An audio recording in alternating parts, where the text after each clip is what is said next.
Most people know ancient Egypt for pyramids and pharaohs.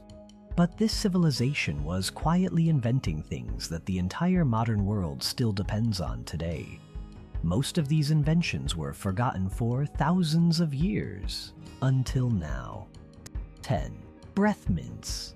Egyptians were eating garlic and onions at every single meal, every single day. And it did not matter if you were a farmer or a priest, everyone was eating the same thing. Now add brutal desert heat on top of that. The breathing situation in ancient Egypt was a serious problem for millions of people. So what did they do? They did not just accept it. Egyptian healers in 1550 BC sat down and actually engineered a solution. They took frankincense, myrrh, cinnamon, and honey, mixed them into a paste, and rolled that paste into small pellets. People carried these pellets around and placed them in their mouths throughout the day. And here is the part that makes this really interesting. This was not some random home trick passed around by word of mouth. The exact recipe with precise ingredients and exact quantities got written down inside the Ebers Papyrus. That is one of the oldest medical documents ever discovered on Earth. And this breath pellet recipe sat right alongside wound treatments and surgical procedures. Egyptian medical professionals treated oral health with the same seriousness as surgery. Every mint you have ever had, every breath strip, every piece of chewing gum, all of it traces back to what Egypt figured out 3,500 years ago. 9. Toothpaste. So an Austrian dentist named Dr. Heinz Neumann was going through an old papyrus collection in Vienna in the early 2000s. And he found something that stopped him completely. A tooth cleaning recipe, written in ancient Egyptian, dating back to 3000 BC. He did not just study it, he actually made it. He mixed powdered ox hooves, burnt eggshells, pumice stone, and water together into a paste using the exact proportions written on that papyrus. Then he put it on his own teeth and brushed. His conclusion? It worked. Cleaned his teeth effectively. Slightly aggressive on the gums, caused a little bleeding, but the cleaning results stood up against modern toothpaste. Now think about that. 5,000 years ago, Egyptians had already figured out that you need an abrasive to scrape the tooth surface, that calcium strengthens enamel, and that consistency in the formula matters. The pumice did the scraping. The eggshell powder delivered calcium. The whole thing was structured and purposeful. Meanwhile, centuries later, Romans were rubbing crushed animal bones on their teeth and thinking they were being sophisticated. Egypt had already solved this problem before Rome even existed as a civilization. 8. Surgery. Most people assume that organized surgery started somewhere in Europe, maybe during the Renaissance, maybe the 1700s. That assumption is off by about 4,000 years. Go to the Temple of Kam-Ambo in Egypt right now. Walk inside. Look at the wall. There is a carving there that shows a complete set of surgical instruments laid out in a clear, organized row. Scalpels, scissors, forceps, bone saws, hooks for pulling tissue, clamps, all of them carved into stone with clear detail. These are not decorations. These are diagrams of tools that physicians actually used. Then there is the Edwin Smith Papyrus from around 1600 BC. This document records 48 individual surgical cases. Each case follows the exact same structured format. The injury, the examination, the diagnosis, the treatment plan. Case number 6 describes a deep wound to the skull and instructs the physician to apply fresh meat on day 1 to slow the bleeding. Then switch to linen dressings coated in grease for the following days. And then there is Imhotep. Working around 2650 BC, this man was performing procedures on the brain, the chest, and the spine. He recorded that injuries to the brain caused loss of movement in completely different parts of the body. He connected neurological cause to physical effect at a time when no other civilization on Earth was thinking anywhere close to this level. Egyptian surgeons cleaned wounds with honey. Modern science confirmed only recently that honey carries real antimicrobial properties. They were using the right treatment for the right reason thousands of years before anyone understood why it worked. 7. The ox-drawn plow. Before this existed, farming meant one person, one pointed stick, scratching lines into the ground by hand, all day, every day. And the amount of land one person could work this way was tiny. Around 4000 BC, an Egyptian farmer changed everything. He attached a curved wooden blade to a frame, tied that frame to 2 oxen, and let the animals pull the blade through the soil while he guided from behind. One farmer with this setup could work the land that previously needed 10 people working at the same time. Now think about what that actually means. If one person can now do the work of 10, then 9 people are free. Free to build, free to trade, free to make pottery, write documents, govern cities, and think about long-term problems. The ox-drawn plow did not just help farmers grow more food. It freed up the human labor that allowed Egyptian civilization to scale into something the ancient world had never seen before. Wall paintings inside the tomb of Senefer, dated to around 1400 BC, show farmers using this exact plow in detailed field scenes painted across the tomb walls. The core design from 4000 BC stayed consistent for thousands of years because it simply worked. This technology eventually spread out of Egypt into Mesopotamia, then Greece, then Rome, then across Europe. 6. The water clock. Everyone knows about sundials. But here is the obvious problem with a sundial. It only works when the sun is out. At night, it is useless. On a cloudy day, it is useless. Egypt needed a way to measure time around the clock every single day, regardless of weather. So they built the water clock. The oldest surviving one in the world was found inside the tomb of Amenhotep I and dated to around 1417 BC. The device was a stone vessel shaped wider at the top and narrower at the bottom, with a small hole near the base. Water dripped out through the hole at a consistent rate.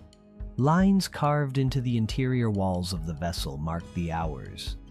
As the water level dropped, you read the time against those markings. But here is where it gets genuinely impressive.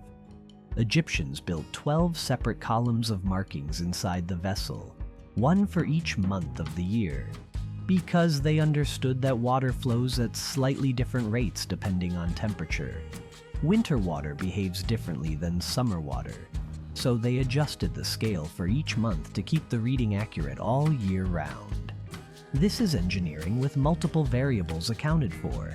The mechanical clock did not arrive in Europe until the 13th century AD. If you found this interesting, leave a like and subscribe. More forgotten history like this drops every week on this channel, so make sure to subscribe to The Missing Clue. 5. Eye makeup as medicine. This one looks like a beauty trend on the surface, but underneath it there is something much more interesting happening. In 2010, a research team at the Louvre in Paris ran chemical analysis on 52 samples of ancient Egyptian eye makeup taken from burial sites and storage rooms. The samples dated back as far as 4000 BC. What they found inside several of those samples was unexpected: lead compounds called laurionite and phosgenite. And these compounds do not occur naturally anywhere in Egypt. They had to be deliberately manufactured through a controlled chemical process. Here is why that matters. Lead in small controlled doses stimulates the production of nitric oxide in the human body. Nitric oxide activates the local immune system. In the Egyptian environment, where dust was constant, insects were everywhere, and the annual Nile flood brought bacteria-rich water into contact with people daily. Applying this compound around the eyes created a real chemical barrier against infection.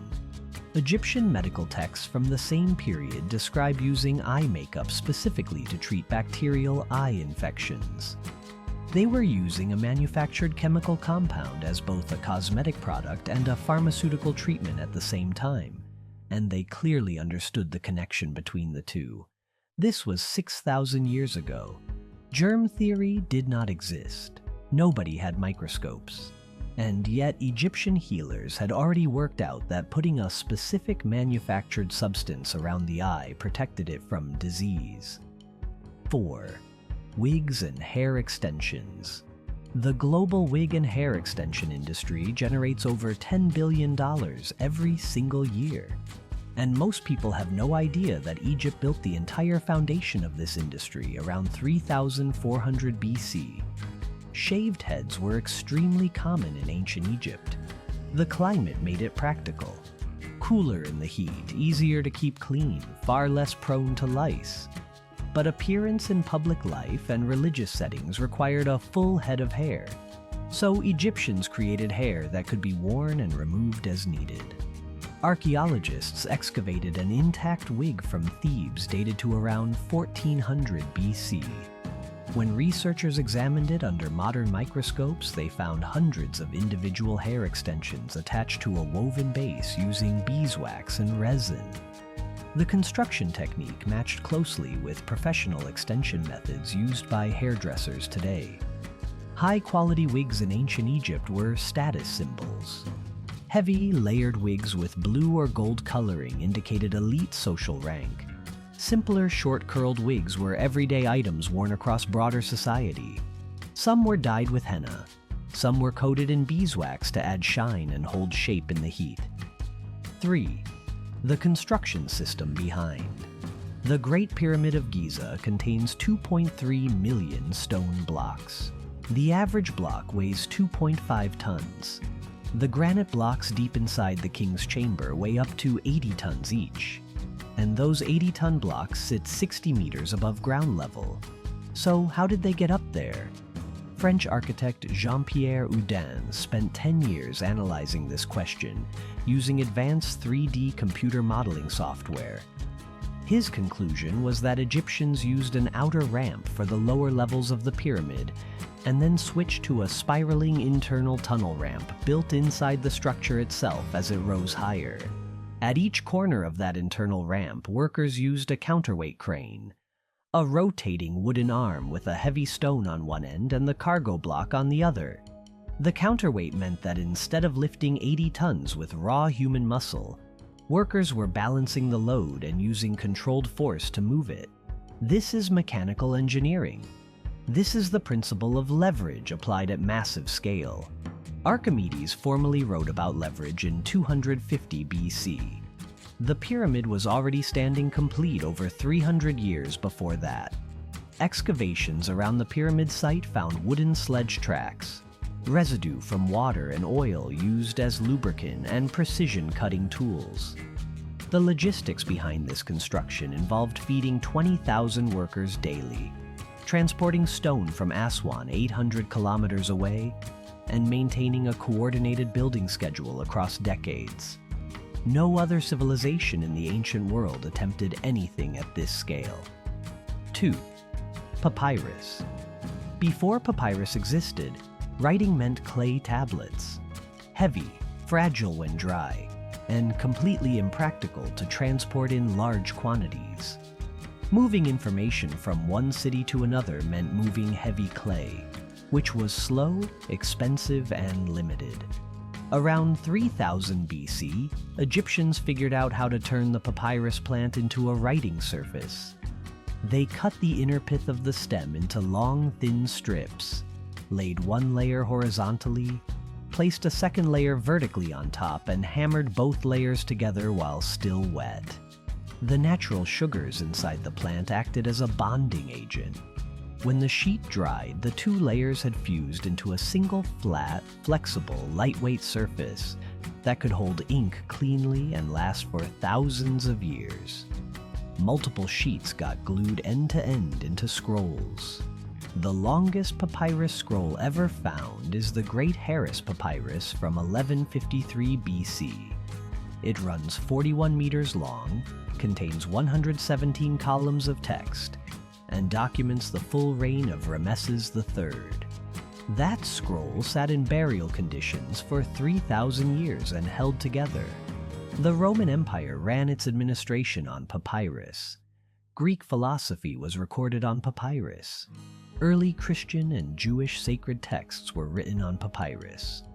When Arab traders cut Egypt off from European markets in the 7th century AD, Europe scrambled for a replacement and settled on vellum, which was processed animal skin. 1. The 365-day calendar. This is the one that connects directly to every single person alive on Earth today. The calendar you follow right now, 365 days, 12 months. The structure that organizes every appointment, every deadline, every birthday you have ever planned around came from Egypt. Historians have calculated the establishment of this calendar to 4,241 BC, making it the oldest precisely dated event in all of recorded human history. Here is how it happened. Egyptian astronomers spent generations tracking a single star, Sirius, the brightest star visible in the night sky. They noticed that Sirius disappeared below the horizon for exactly 70 days every year, and then reappeared on the eastern horizon just before sunrise. And every single time it reappeared, the Nile flooded within days. This pattern held consistently across generations of observation. They used Sirius as their anchor point and built a full year around it. 12 months of 30 days each, with 5 extra days added at the end, treated as the birthdays of major gods. Total of 365 days, tied directly to the Nile flood cycle that Egyptian agriculture depended on completely. In 46 BC, Julius Caesar sent a mathematician named Sosigenes to Alexandria, specifically to study the Egyptian calendar and use it to fix the broken Roman one. The Julian calendar that came out of that meeting was a direct adaptation of what Egypt had already been using for over 4,000 years.